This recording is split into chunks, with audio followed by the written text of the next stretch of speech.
So let us discuss how you can scale up your business or how you can earn more money with the help of your skill set or the current service that you're offering. So first things first, this video is only for people who are earning for the last 2 to 3 months and who kind of have a decent income bracket right now. Like for example, you are earning 10 to 15 or 20,000 a month. Constantly you are hitting your targets. This video is not for people who have not earned a single penny, so you guys will not be benefited from it. There are two ways in which you can maximize your earnings as a freelancer. Number one is you start catering to more people, and number two, you start catering to less people but you charge a premium amount. So for example, if you are earning 25,000 from one client, so if you have to reach the target of 2 lakhs, what you have to do is you have to get 8 clients. So 25,000 multiplied by 8 will give you 2 lakhs, right? So either you cater to 8 clients, or now coming on to the second option, you enhance your skill set. So if you were just a content writer, so you merge copywriting along with your content writing skill set. Let's take this example. Now you can charge 50,000 because you are offering multiple skills and multiple service to the client. So now you only need 4 clients to reach the amount of 2 lakh. Now this is up to you which way you want, because personally I would not be very happy to take on 8 clients at once, because that will be a lot of work and a lot of things would be mashed up. Now once you have decided which way you have to take, so like option 1 is also fine. If you want to cater to more clients, that's also fine, and initially you should do that so that you can know like what is your optimal area where you can, like how many clients you can cater at once. That thing is also necessary. Now once you have these methods figured out, so if you are going with more clients or you are going with a more skill set part, once that thing is clear, now you have to start pitching to new clients, because you cannot increase your business by just relying on inbounds unless your inbound game is too strong. Inbounds do not work usually for the majority. If you are someone who is getting clients from inbound, you are either doing something really right or it is just your luck. So that thing you have to figure out. And personally, in my case, inbounds were never a thing. Now, yes, after coming on LinkedIn and becoming active over there, they became a thing, but initially they weren't. So I always reached out to people on their emails and all that stuff. Now, once you have this approach figured out, then comes your pricing part. You cannot in your entire freelancing journey keep your price constant for more than 3 months.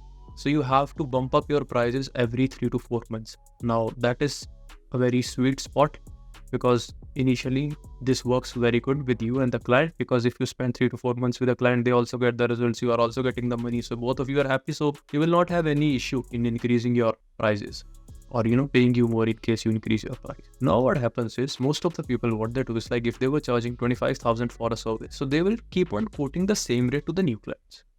And this is where I want you to do an experiment, because this experiment is actually a necessity for you, which you don't know, but you will realize it after I tell you the whole thing in the next 1 or 2 minutes. So once you land a client on 25,000, when you pitch to the other client, the second client, for example, you bump up your rates by 5 to 10%. So you quoted first client, you quoted 25,000. Second client, you quote 27,000. Third client, you quote 28,000. Now, what's gonna happen is, once you get a client on 25,000, and then to the other client, you are pitching it at 27,000, and he agrees, that means your market rate is now 27,000. So you keep the client at 25,000, the one you got signed. The new client you onboarded, you get him at 27,000. So once you land 2 to 3 clients on a certain price, you bump the price up. So for example, after getting a client at 25,000, you went out to 27,000.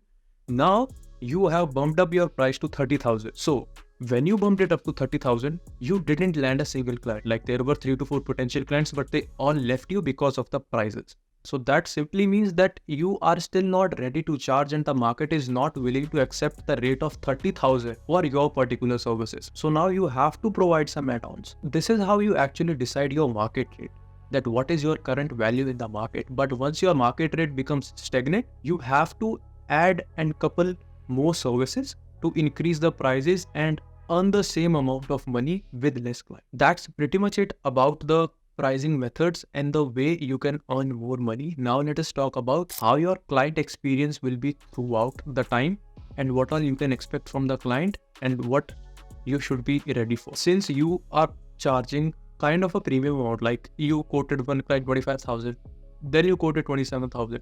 So there are clients who are actually active in the market, and they will ask you this one simple question, like, why is your service premium?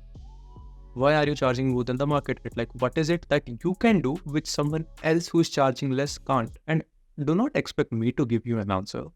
You should know it, and if you don't know it, you have to think about it and then write it down in a very subtle manner and pitch it to your clients, because that is your unique selling proposition. So figure out what you are known for and why you are charging a premium amount than the rest of the market. So yeah, that is pretty much it for this quick video. I just wanted to let you know a little bit about how you can bump the price up. So stay tuned for more, and in case you have any doubts or you have any topics which you would like me to cover, feel free to mention it in the comment section.